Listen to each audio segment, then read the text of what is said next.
Welcome back, everybody. We are now on item 4.1, property tax policy. I will turn over to staff to introduce themselves and take us through the presentation. Thank you.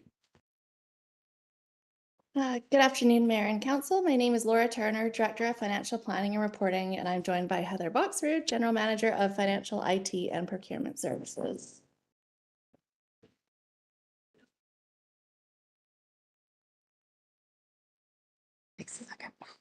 The staff recommendation before you today is that Council approve the property tax policy as presented at today's special business meeting.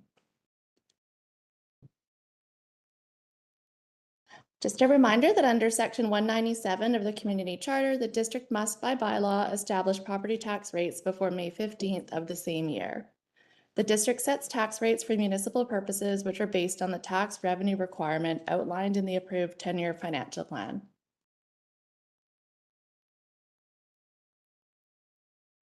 At the special business meeting, February 18th, 2025, staff presented two primary methodologies for establishing the tax rate: the fixed rate ratio and the revenue distribution method. Council directed staff to draft a tax policy utilizing what was described as the revenue distribution method tax rate calculation. Staff were further directed to follow the example of this method as outlined in the Government Finance Officers of BC Boot Camp Workbook and outline step-by-step procedures to calculate the tax rates. Under this method, base revenue distribution remains the same as in prior year, meaning that market change has no impact to revenue distribution. And non-market change remains in the respective class, which will change the revenue distribution. The drafted policy is intended to provide guidance to Council in establishing the annual tax rate bylaw and ensure the same methodology is applied each year. This results in tax rates that are predictable and consistent, which are key accounting standards and part of the district's guiding principles.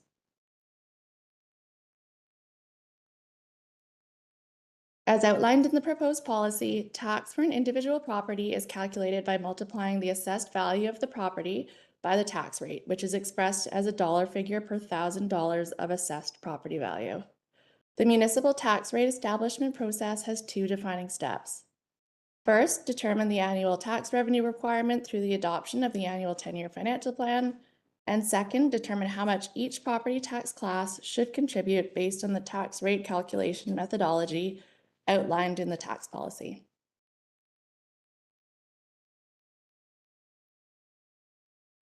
Under the method outlined in the policy, the tax revenue requirement of the property classes is based on a percentage of taxes generated by each property class in relation to the total tax revenue requirement. Market change does not impact revenue distribution between classes, and revenue from non-market change remains in the same class it is assessed in. This ensures consistent tax distribution year over year, except for years where classes incur substantial non-market change and for classes where limitations are mandated by the province. This includes utilities, which is capped at a rate of 40, port properties, which are capped at 27.5, and port improvements, which are capped at 22.5. To note, the GFOA method distributes the revenue in excess of caps across the non-capped classes proportionally. Further, it's best practice not to rely on revenue generated from a single large business to fund ongoing municipal operations, as this poses an increased risk of future tax fluctuations and volatility should that business cease operations or experience changes significantly affecting its assessment. Accordingly, in the proposed policy, an amount equivalent to the tax revenue received from such a single large business should be transferred to reserve and utilized to fund one-time or temporary expenditures to avoid ongoing operations becoming dependent on single business revenues. And that concludes our brief presentation, so I'll turn it back to the chair for questions. Thank you very much for the presentation. Council, who would like to start us with questions on this? Go ahead, Councillor Pettingill. Yeah, I think just I missed it when I was going through this report, but it says this is a non-binding policy and council retains the discretion to adopt tax rate bylaw it considers most appropriate at the time.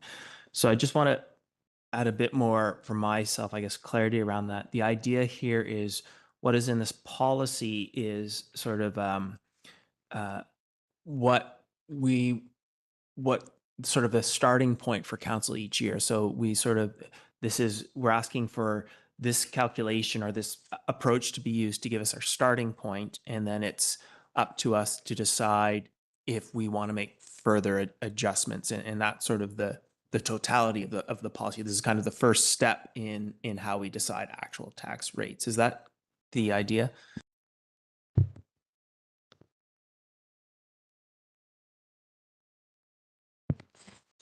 Thank you for the question through the mayor. So policies is a guidance document, and it is the policy in place is to ensure predictability to the community, but it's not legally binding on council. So it is expected that council follows policy, but it is in council's power to set the tax rate as they feel it necessary. So yeah, in effect, the policy is there to provide that predictability, but council does hold that power to be able to change it.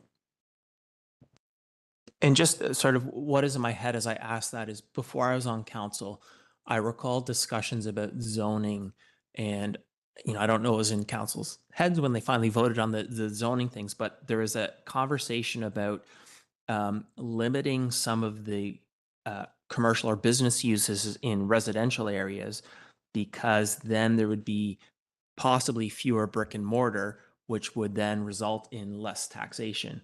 And that isn't a conversation I recall since I've been on council. And we've actually talked more about complete communities and so on and so forth. But when I turn my mind to that, I might sort of, looking through our zoning bylaw, sort of say, well, as I see a shift of how we changed uses, I may want to sort of, in general, stick with this policy, but add a bit of a correction, shall we say, for how we're allowing uses in different classes, how we're sort of changing that.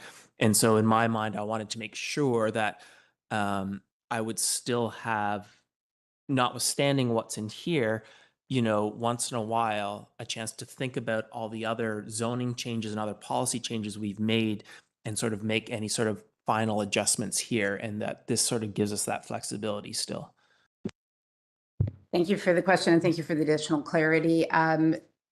If it's something that would be a shift that is longer than perhaps the 1 year, I would recommend that you change the policy, because the policy is a document that communicates to the community how the taxations will be calculated.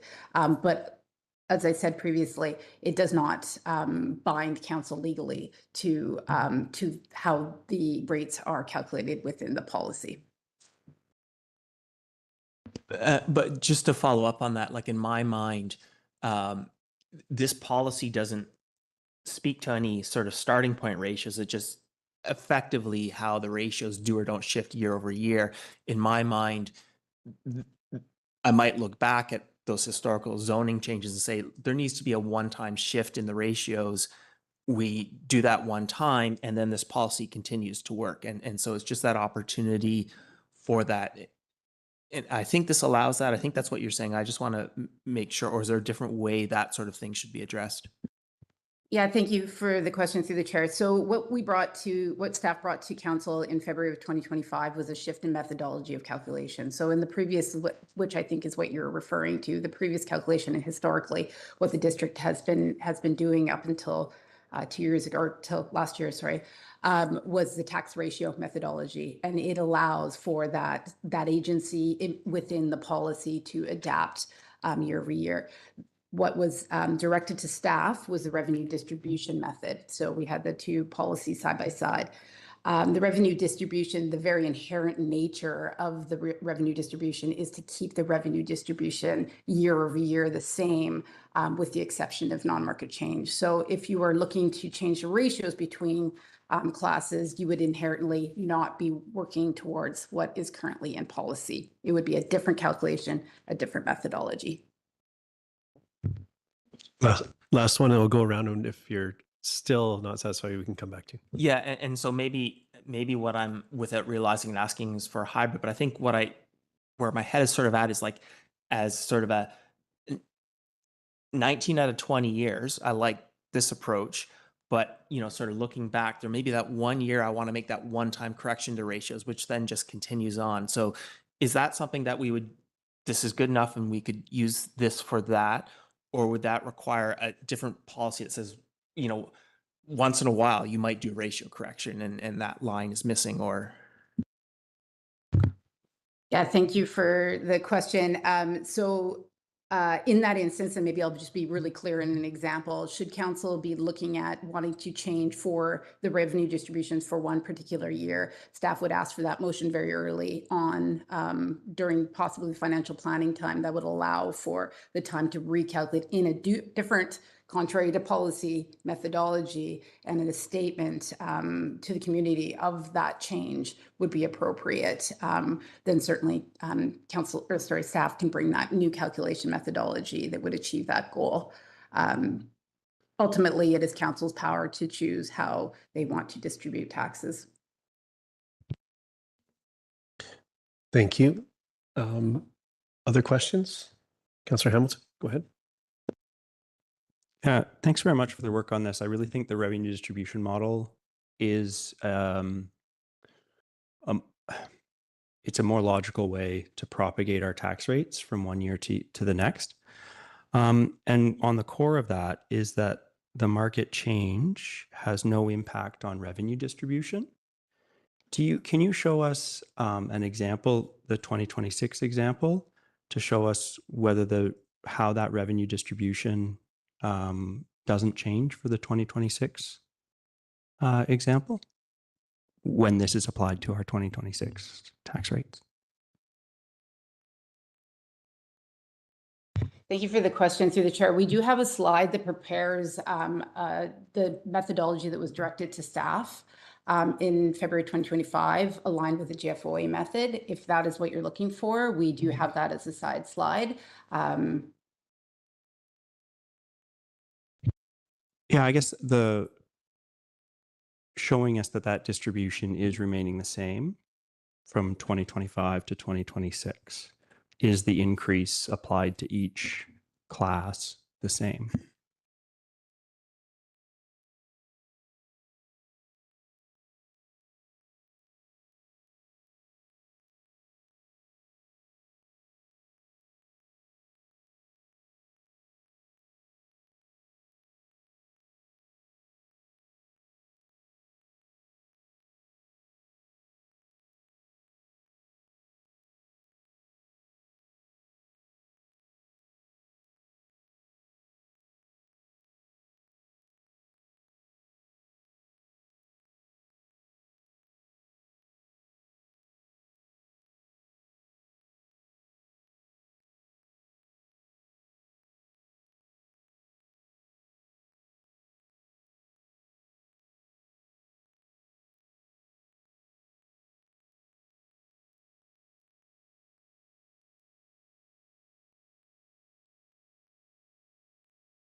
Through the chair, I'm not sure that we have when we might need some clarity on what exactly you were looking for. What we have in front of us is a revenue increase on the staff GFOA method versus another method, and the variance between the two.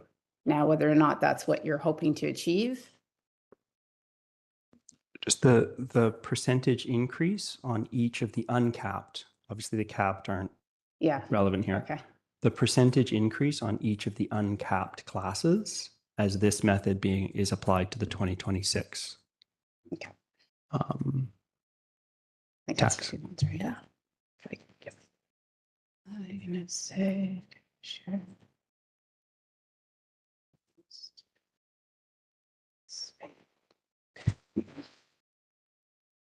Share screen.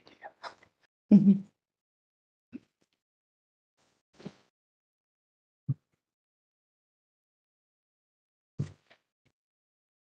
Perhaps let me know if this is what you're looking for when it comes up.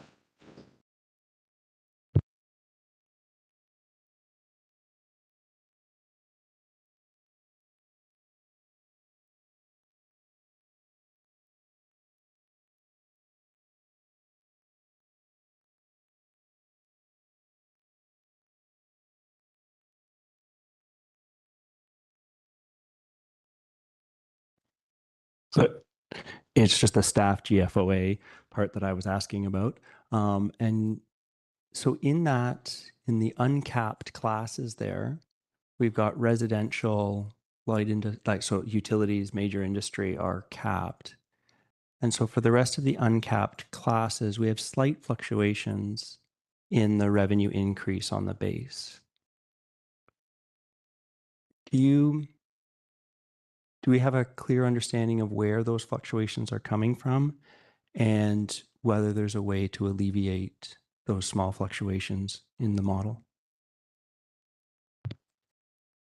Thank you for the question through the chair. So the fluctuations are coming from the redistribution of the excess revenue on the capped classes that are proportionally redistributed to the uncapped classes, which is the method that was outlined in the GFOA workbook, which is also the method that was directed by council to staff in February 2025.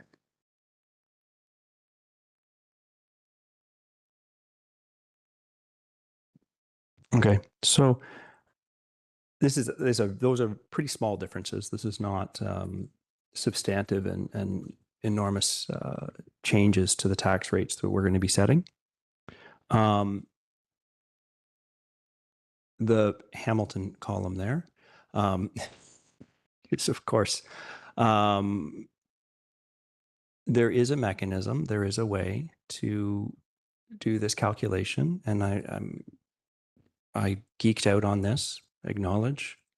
There is a mechanism to do this calculation while keeping all of those increases to the base the same.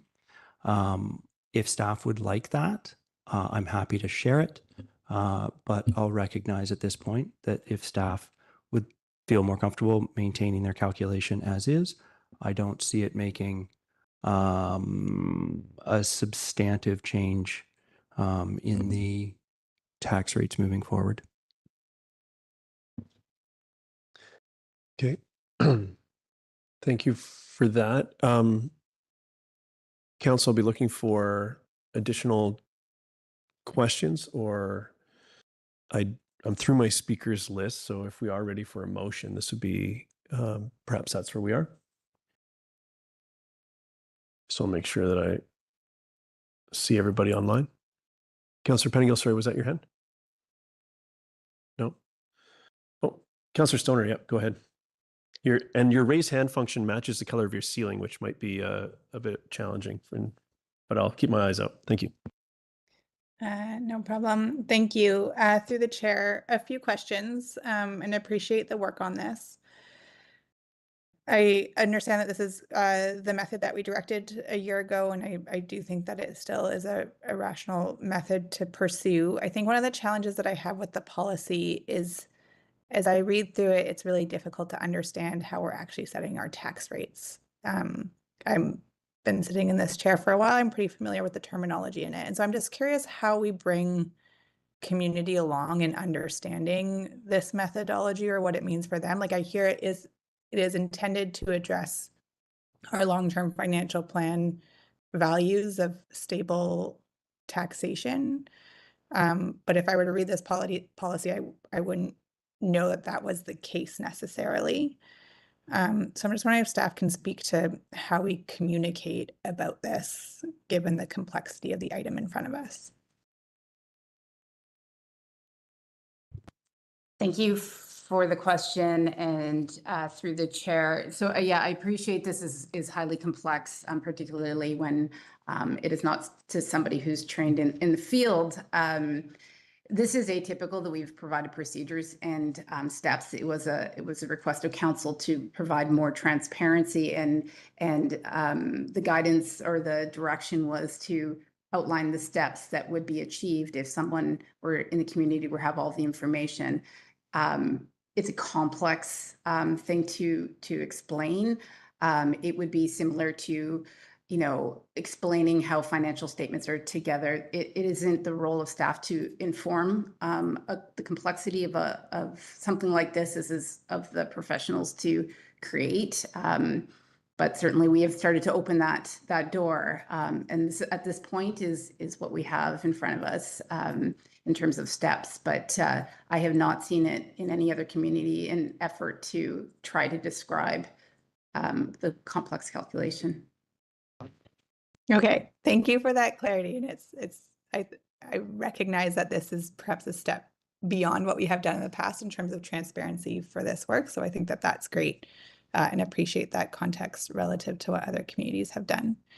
My other question, as presented in the policy, is the direction around best practice to not rely on the revenue generated from a single large business, and how we address that. And I think this helps put some context and policy language towards something that we have chatted about around this council table in the past. I guess I'm just curious around the best practice component of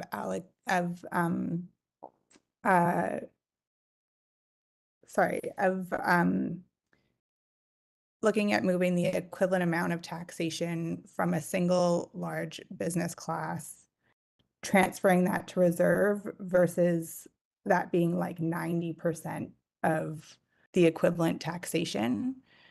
Given like the intent around our economic development strategy more broadly is to encourage more businesses to come to help diversify our revenue sources and our tax sources. Where is the best practice in terms of,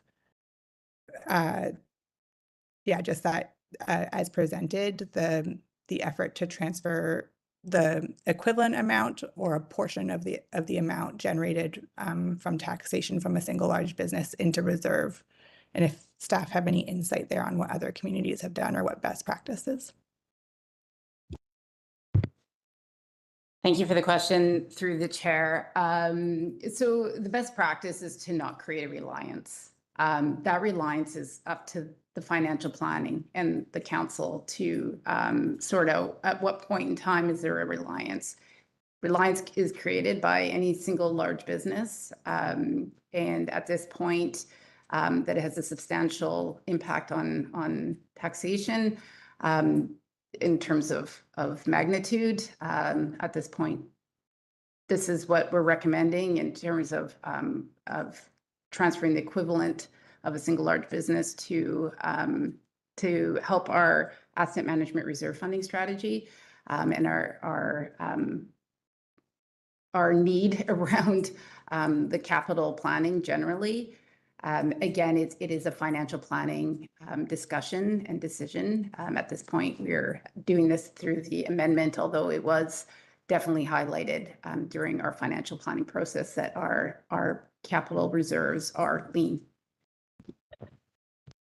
Absolutely. And so as we work through broader financial planning processes coming in the future, would there be opportunity to revisit this policy at a later date in order to inform, like as we have more information in this space? Through the chair, there's always opportunity to revisit policy. Policy, again, does not bind a council. I would say that it also, the single large business reliance is not defined by any certain level. So again, it would come through the financial planning process. Okay, thank you for that. Council, any other questions in the room? Otherwise, I believe we're working towards the staff recommendation. If someone's ready to make a motion, Councillor Anderson, go ahead. Chair, I do have an additional question.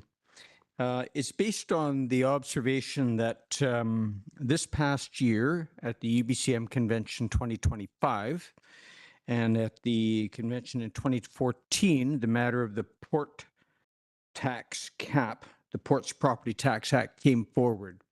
And in fact, the consensus of both of these gatherings were to advocate to the provincial government to repeal that Ports Property Tax Act. In reading up on the provisions of that legislation, I'll just quote a passage here, and I wonder if you may be able to provide any elaboration or further explanation of it. to quote, compensation to municipalities is provided to host communities based on assessments and tax rates that prevailed when the program was introduced, that is in 2004. That compensation is embedded in the Ports Property Tax Act, and amounts are increased annually by inflation. Is that a current program, a compensation program that you would be able to identify for us, or that is still current as far as the District of Squamish financial plan goes?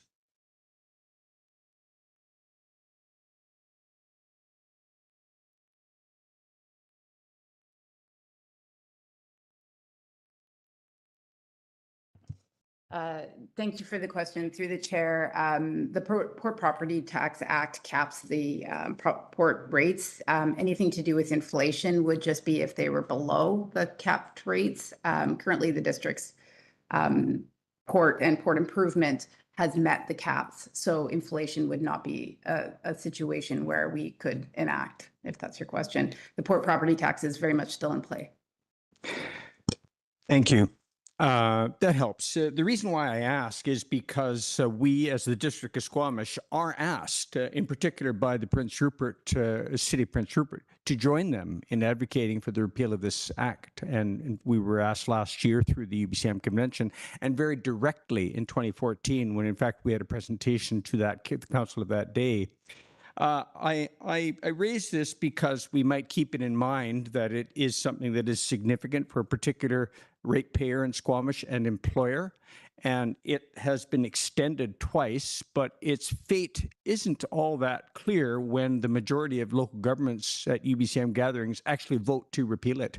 So I just raise this as kind of a footnote, but it is something that we discuss periodically, but we should realize what its origins are and what its circumstances are, and this is why I raise it, just as a general issue to be aware of. Thank you.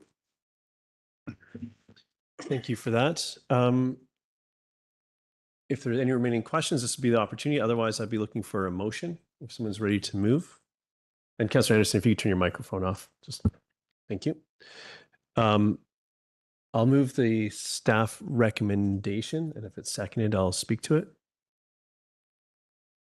Second by Councillor Pettingill. Thank you. Thank you for this work. I think this policy will serve the community well going forward. And as with any new policy, we need to keep it's important that that staff and council keep their eye on the impact of the policy, make sure that it is in fact achieving the sort of what it's intended to do, and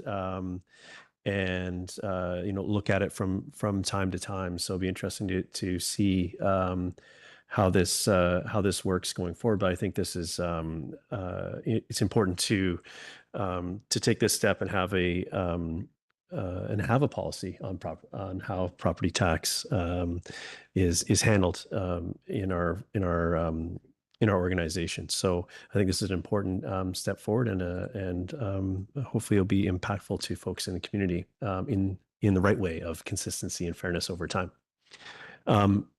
Any other comments on this piece? Councillor Pettingill, go ahead.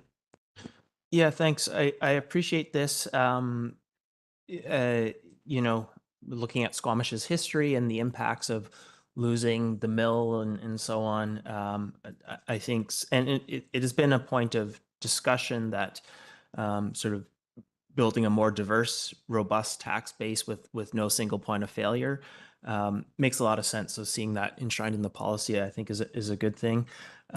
We know without a doubt that we have big capital needs, and so making sure that we're putting as much into our capital as possible makes a lot of sense. I guess I've struggled a little bit with the change in methodology, and I guess where I've arrived at is, previously council was sort of, the policy, in my understanding anyways, was we could have a brand new discussion each year about how we wanted to shift tax between classes. And that could mean, and there hasn't been huge discussions, but you could end up with some pretty big discussions year after year. And I think we've arguably ask for a bit of stability where each year the starting point is kind of the same philosophy. So we're maintaining that philosophy year over year, which it does actually make some sense. For me, there is that one piece, like thinking about if you've done other zoning bylaw work and so on, your ability to make a correction sort of once in a while. So you don't want to open up the big discussion every year, but maybe once in a while. And so, could there be one sort of line that allows for that little bit of flexibility? Maybe, but I think where we are, the amount of work we've done into this, I'm comfortable where we've landed, and that we can still make that adjustment if we need to. And we heard staff speak to how we would do that. So with that, I'm happy to support this. Thank you. Thank you. Councillor Anderson. Yes, I'd like to echo the interest that Councillor Stoner has raised in raising public appreciation of the business we're in here of setting local tax policy. I think that's something we should continue to be paying attention to and looking for communication strategies, not only concerning property tax policy, but our financial plan generally. The other point I'd like to raise, and I've already mentioned the issue of the City of Prince Rupert advocating for a repeal of the Ports Property Tax Act, is because the City of Prince Rupert is in a situation where they're overwhelmingly dependent on a single source of tax revenue, namely the Prince Rupert Port Authority and its facilities. So it provides an example for what this policy seeks to address and why it deserves our strong support is, to quote from the staff report, "It is best practice not to rely on revenue generated from a single large business." So this is the essential thrust of what we're discussing today, and I think it deserves our support. Thank you very much. Thank you. Seeing additional, yeah, go ahead, Councillor Hamilton. Yeah, thank you very much for the work on this. I know that this started several years ago, and it was in one of those discussions about how our ratios were set and how our tax rates were set, that this model became highlighted and became an alternative. So it is through those discussions, Councillor Pettingill, that you were talking about, that this change happened, which I think is a positive thing. I think this will lead to more stable tax rates across sectors, across classes, which I think is a good benefit, a significant benefit for our community. And it keeps non-market change. It addresses non-market change in a way that shifts the burden of tax revenue onto the class that experiences non-market change, which is a benefit to the stability of the tax policy for existing property owners. Regarding the slight variations in the distribution getting caused by the correction in the capped classes, I'll share with CAO Glenday a method that doesn't require that small shift, but to my mind, that's not a big enough change to have this policy, to say no to this policy. But hopefully, I'm hoping it can potentially simplify workflow. But if not, that's fine. Thanks. Thank you. Councillor Stoner, and then I'll call the question. Yeah, thank you through the chair. Happy to support the motion on the floor and want to thank staff and council for the work in getting us to this place. I know it's something that we have chatted about for a while, is having a clear tax policy. Our financial planning process is robust. We have adopted our first 10-year financial plan this year. And then the other core part of what we do that often gets forgotten about is how we actually set tax rates and apportion those taxes across community. It is equally important, has real impacts on the bills that people receive. And I do believe that the new methodology presented and outlined here in very detailed procedures if anybody chooses to want to dive into them, would be able to replicate them, although it is a bit complicated. The steps are there, which I think is really important for our community to see. I'm really grateful that we have added language into our tax policy that does mirror best practices around not becoming solely dependent on operational requirements from a single large revenue source. Our community has been through this before, back in 2006, 2007, when the mill closed and we lost 20% of our operating revenue basically overnight, and it was a huge impact to our community. And so I think being really diligent about how we address any revenue from a single large business is critical to our financial planning and sustainability in the long term. And I think this policy helps set that out in a clear way. So thanks for the work. So with that, I'll call the question. All in favor? And any opposed? Motion carries unanimously. Thank you so much. I will move that we terminate this meeting. Second by Councillor French. All in favor? Any opposed? Motion carries unanimously.